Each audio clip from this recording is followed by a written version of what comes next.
Let's welcome Jaden to the stage. Hi, everybody. Give me a second to get my share screen set up here. Well, thank you so much for being here and coming tonight. Um, I figured I'm gonna sort of have a little bit of a mix of what we're doing in class and a little bit of what class with me is like. So I often start class with a quote, something to just get people thinking about sort of the theme for the day. And today, obviously, we're thinking about storytelling. So here's an author, Robin Moore, who says, "Inside each of us is a natural born storyteller waiting to be released." Let me see if I can bring my computer a little bit closer. Um, all right. So one of the things that I always do with these quotes is I ask my students, so students in the room, open up your chats and you can send just a direct message to me. A lot of times in class, I'll be inviting students to talk aloud, sharing their voices over um, in our class. But a lot of times, students prefer to also, they need a little more time to think or they prefer to type. Um, so open up your chat, send it as a direct message to me, and tell me, do you think of yourself as a storyteller? And where in your life do you share stories? So while you're thinking about that and typing up your answers, um, I figured I'd start with myself. Obviously, I'm an English teacher, so I've been reading books and telling stories for a long time. I do write for myself personally, but I mostly focus on helping other people find their stories and find their voices. And so this is why, I liked this quote about um, each of us has a storyteller inside of us, and we have a voice inside of us. And so one of my focuses as a teacher of writing is trying to encourage people to think about what is it within themselves that brings out their voice. So often in education, we have to look outside of ourselves as examples, and it's really important to be able to do that. But there's also times where we need to sort of look inside and see what is it that we have in there that we haven't figured out how to articulate. So that's sort of that internal discovery that can be an aspect of writing that doesn't always come out in other parts of education. Um, but again, so for myself, obviously, I'm a storyteller as a teacher, helping students read stories, helping students tell their own stories. And then also, stories are often the way we remember things best. So if we can tell a story about an event in history, or we can tell a story about the way a science experiment works, these are other ways that we can tell stories and share stories with each other that help us to better understand the world around us. So hopefully I do have some students in here who are willing to share. Again, you don't have to share out loud, just put it in the chat and I will just share your thoughts so that we can see a little bit of what the students in the room think. Anyone think of themselves as a storyteller yet?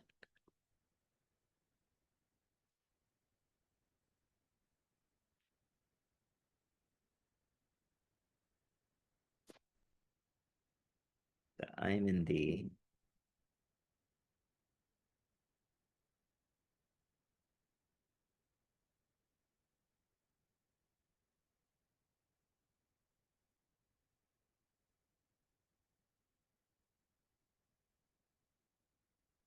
um, all you need to do in order to make it a direct chat to me, when you have your chat box open, you can click that new chat and you just scroll down to the J for Jaden. There we go. Excellent. I have at least one storyteller in the room. Can you tell me, when do you share stories?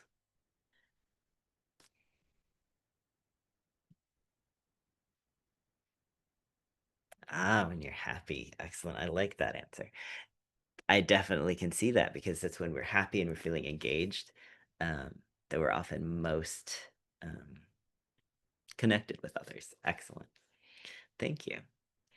So even if you haven't had a chance to get back to me yet, please do let me know and we'll just sort of get caught up with some of these. as we're moving along, because I want to hear from as many people as possible. But I do want to keep going forward. So these awards are actually Scholastic Art and Writing Awards. And I will stick this link in the chat for everyone, not to necessarily get sidetracked with now, but so that you have it and you can look through them. Excellent. Okay. So there's somebody who doesn't necessarily think of themselves as a storyteller, but can recognize that they share stories when trying to explain something or talking to friends. Yep, understandable. So if you're interested, you'll notice the awards open on October 1st, so that by the time this class begins, this will have been updated.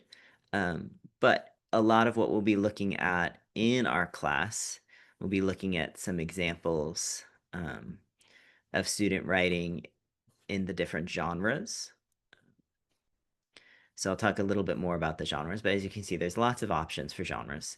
And if you are a visual artist or a fine artist, there's a lot of art categories as well. We won't be covering those in our class. We'll be focusing on the writing. But I do like to point that out to people because you can submit entries all around. But the Scholastic Art and Writing Awards are preeminent national award. They are the longest running, oldest contest that recognizes young people 13 through junior and high school.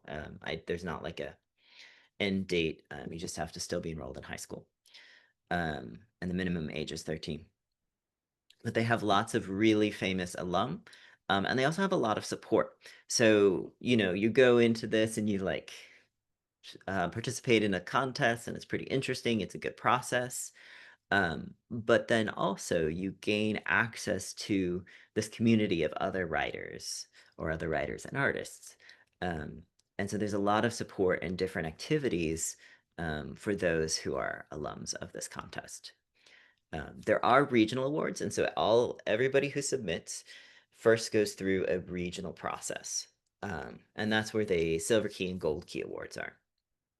Then, out of the Gold Key Award winners, they get to progress on to the national level, and that's where the silver and gold medalists are. So I forgot to update my info. So one of my students who took this class last year was a silver medalist, and then several were regional key award winning medalists. So that whole process takes a little bit of time. But we'll go more into like the details and the dates and everything in the class itself. Let me just double check my notes. Yeah. As I showed you, there's lots of there's like eight or 10 genres that you could choose. In our class, I'm going to really focus on short stories and personal essays. Those are usually the best way to get students into writing. They're the most familiar genres. Short stories that are actually broken up into short story, fantasy, sci-fi, humor. So there's some genres in there. So depending on your particular interests, excuse me, there's still some quite a bit of choice even within that. And then personal essays are sort of like personal narratives. So a lot of people have done those in school. And they're also really good practice for, not just this contest, but also if you're applying for summer programs or if you're applying for private schools or if you're thinking about, you're practicing college statements and those sorts of things. So personal essay is a genre that's very important throughout this whole process. So those are sort of the two that we'll focus on in class. And the ultimate goal of our class is just a single entry. I sort of designed this around having a single entry for students who haven't participated in this before. However, sometimes there's students they have a lot of time, they have a lot of interest in writing, maybe they've participated before, they know a little bit more about what they're getting into. So you're definitely welcome to work on multiple entries, and I will support that within the class. I'll talk a little bit more about the structure, but it's set up in a way um, that you'll get a lot of personalized support. So with that, um, There's another question for you to tell me in the chat. So, just out of curiosity, for those of you who are here, what is your writing experience? Just what you've done in school, or do you do a little bit of outside of school? Or maybe what genres are you interested in exploring and in writing? Um, are you a major? I have to admit, I have a weakness for fantasy. A lot of what I read is fantasy and sci-fi. I sort of go back and forth. Um, but there's um, lots of different options, and maybe you really enjoy historical fiction or personal essays. There's also critical essays, which are much more that persuasive argumentative essay. um, those are also an option as well. um, so somebody asked if there was a maximum number of entries, because I was talking about how you can submit multiple entries. um, And off of the top of my head, there I don't remember there being any maximum. You just have to go through and do a separate entry for each thing you're submitting.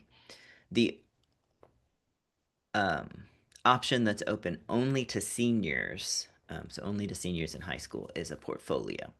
So if you have a sort of set of entries that work together as a portfolio, you could submit those together.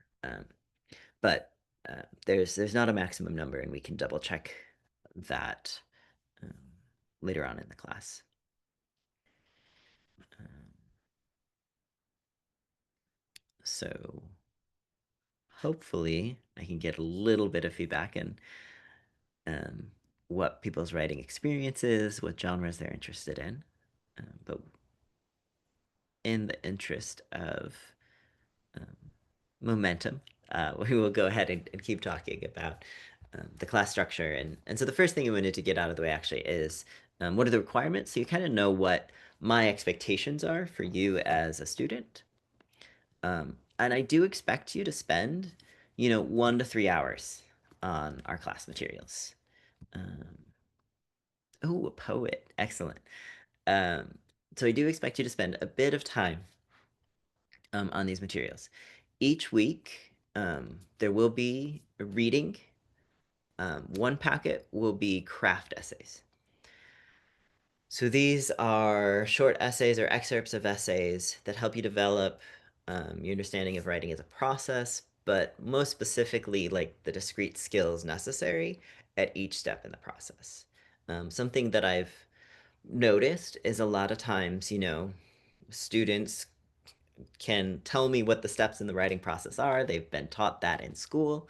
But then when we go through and try to break it down into like what are the skills you need for this step or that step, how do you focus on improving? Okay, fantasy, sci-fi, and then dystopian. Yep, excellent.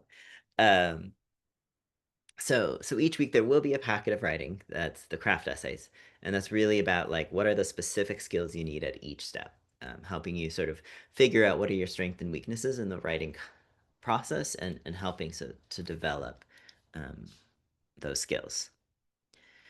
Also, as I mentioned, there will be sample award-winning pieces within your chosen genre. So if you are interested in poetry, like I will have some poems for you to read.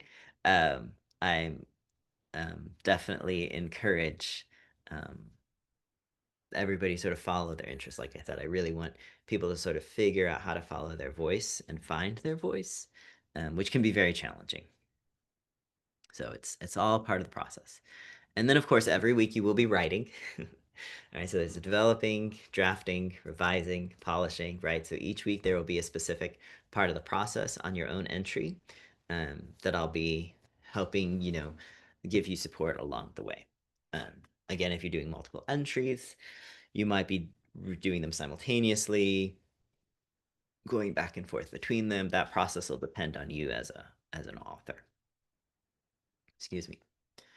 Um, But I do want it to be clear that, it's not a class designed for you to just sort of to show up. I know people have a lot of outside things going on, and I'm very understanding about that. But if you're coming to the class and your goal is to have an entry to submit, you want to make sure that you have the time to devote to it. So this will be a 5-week class. In our first class, um, we'll be focusing on generative writing. So the brainstorming process, how do you recognize good ideas? Some of our class time will be just responding to prompts, trying to get people to have a little bit of a start.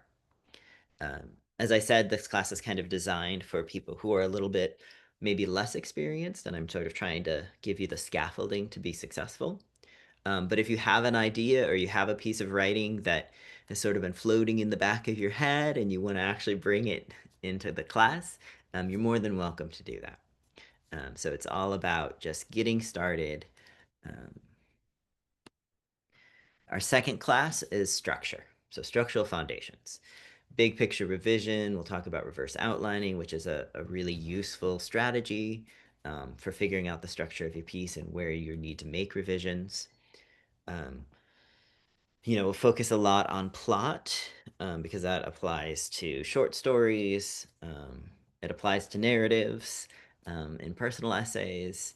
And, narrative poetry has plots, but poetry will have slightly different structural needs. So, sort of depending on how many students are interested in poetry, it'll sort of depend on how much we talk about that in structure. Um, So that's part of why, you know, the first class I'll be sort of asking people what they're interested in so they can really shape this to fit student needs.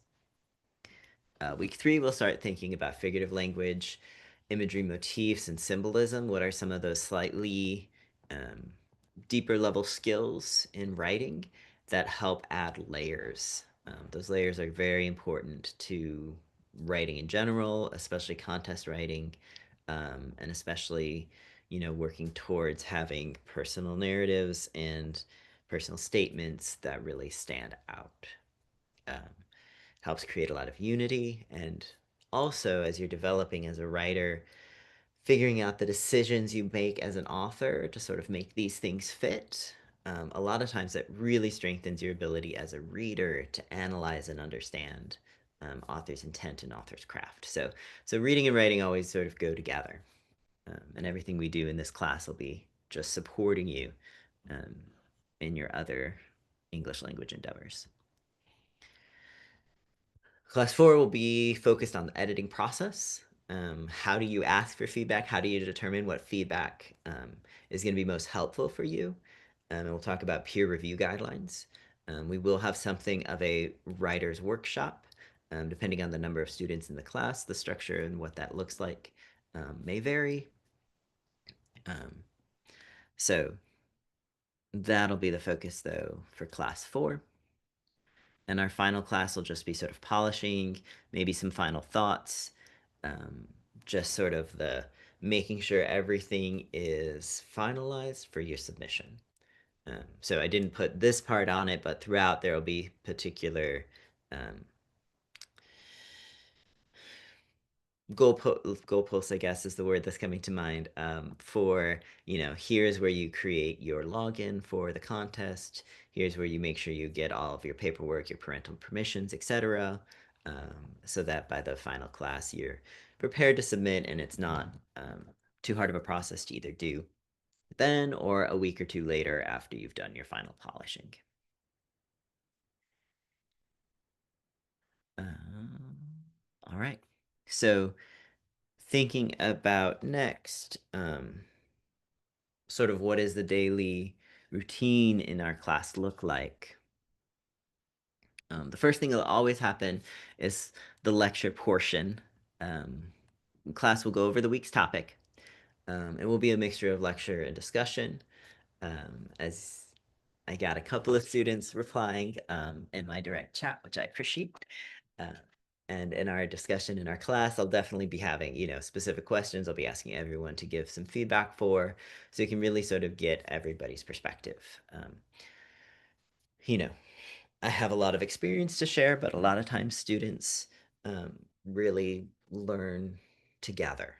And so having that mixture is really important to me. There will then be an additional portion that's really focused on discussion. Starting in week 2, I will have a TA helping me. And she'll be facilitating the discussion of the reading material that we didn't cover in the lecture portion. Um, Students will have, really short reflection homeworks to help guide them to know what's going on in that discussion. And the reason I have a TA leading discussion is so that I can have a chance to meet individually with each student about their process. This allows me to give you weekly feedback, not just on the written draft that you're submitting, but really having a meeting, making sure like my feedback makes sense to you, figure out what support you need. Um, I've been doing this for a while, so you usually have a pretty good sense from the writing I get what the feedback and support the student needs. I can usually do that pretty well. But by having these meetings and getting to know you a little bit more personally, it allows us to have just a better support and relationship there. Um, so that's, one of the things that I find is most important for developing writers is having that chance to really ask your questions. A lot of times you get feedback on your writing, and sometimes you know how to interpret it, or maybe you interpret it one way and then it doesn't really make sense, or it makes sense but you don't know how to apply it. And so I find these meetings are one of the things that makes um, this class and the classes that I work on sort of the most important. Um, as I mentioned before, last year I had one of my students earn the silver medal, and like she said that the meetings were probably the single most useful part of the class. So I mean, I hope everything that I provide is useful, but that's sort of like the focus. Um, so this is just a reminder. If you have thoughts or questions about the course in particular, make sure you're dropping those into the chat so that we can address them at the end of our meeting here. All right, so back to you, Christina.